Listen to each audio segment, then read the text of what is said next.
qu'on s'emballe avec ce virus ? Je pense qu'on ne s'emballe pas parce qu'on a rarement eu d'exemples récents d'une telle épidémie. On voit en Chine une progression très rapide avec chaque jour 3000 cas supplémentaires, des décès supplémentaires. Donc au niveau de la Chine, c'est une véritable problématique.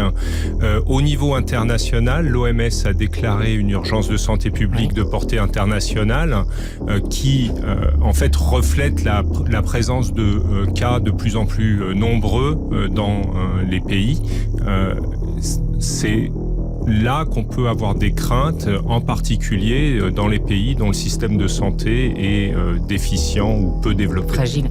Après 10 jours de congés forcés, les bourses chinoises ont rouvert aujourd'hui. Fébriles, elles ont plongé de 8%. Preuve que les marchés s'inquiètent de l'impact économique de l'épidémie de coronavirus.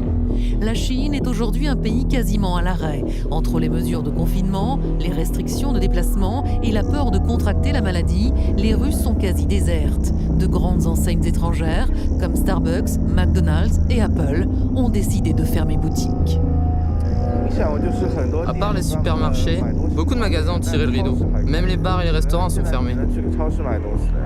Paralysée, la Chine est aujourd'hui coupée du monde. Plusieurs pays ont fermé leurs frontières ou ont suspendu les vols vers Pékin. Les États-Unis interdisent même l'entrée sur leur territoire de tout étranger ayant séjourné en Chine.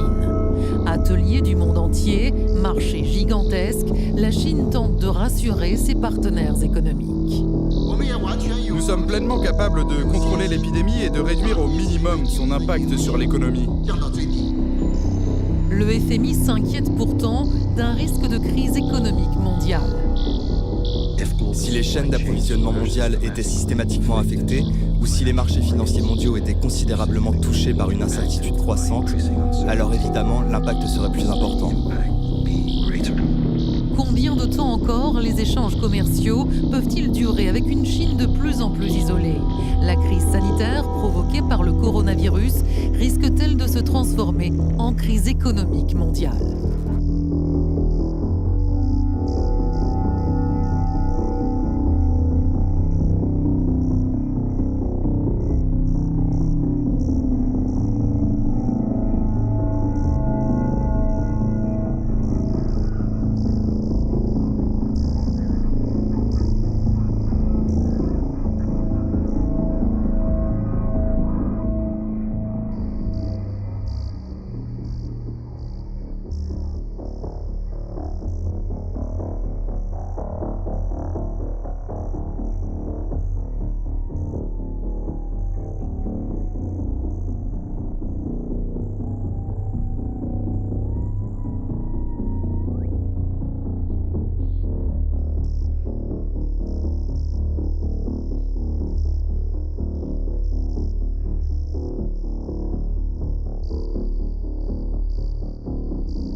Très bien, donc un scoop de dernière minute, une nouvelle très importante.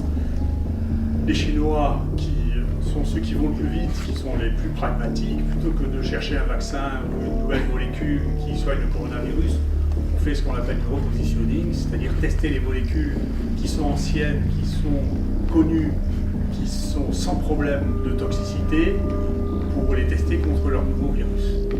Ils l'ont testé contre leur nouveau virus, ils ont trouvé, comme ça avait été trouvé sur le SARS et oublié, que sur leur nouveau virus, leur nouveau corona, la chloroquine est active in vitro. J'avais été interviewé par la télévision chinoise, on m'a demandé le conseil que je donnais aux Chinois et ce que j'attendais des Chinois.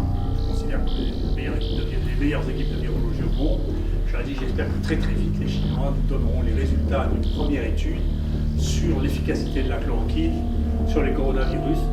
Et ça vient de sortir. Donc c'est efficace sur les coronavirus avec 500 mg de chloroquine par jour pendant 10 jours. Il y a une amélioration spectaculaire et c'est recommandé pour tous les cas cliniquement positifs d'infection à coronavirus chinois. Donc c'est une excellente nouvelle, c'est probablement l'infection respiratoire la plus facile à traiter de toutes, la moins.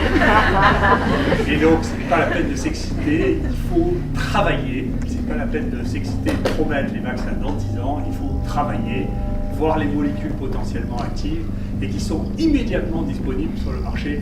La seule chose que je vous dis, faites attention, il y aura bientôt plus de chloroquine dans les pharmacies.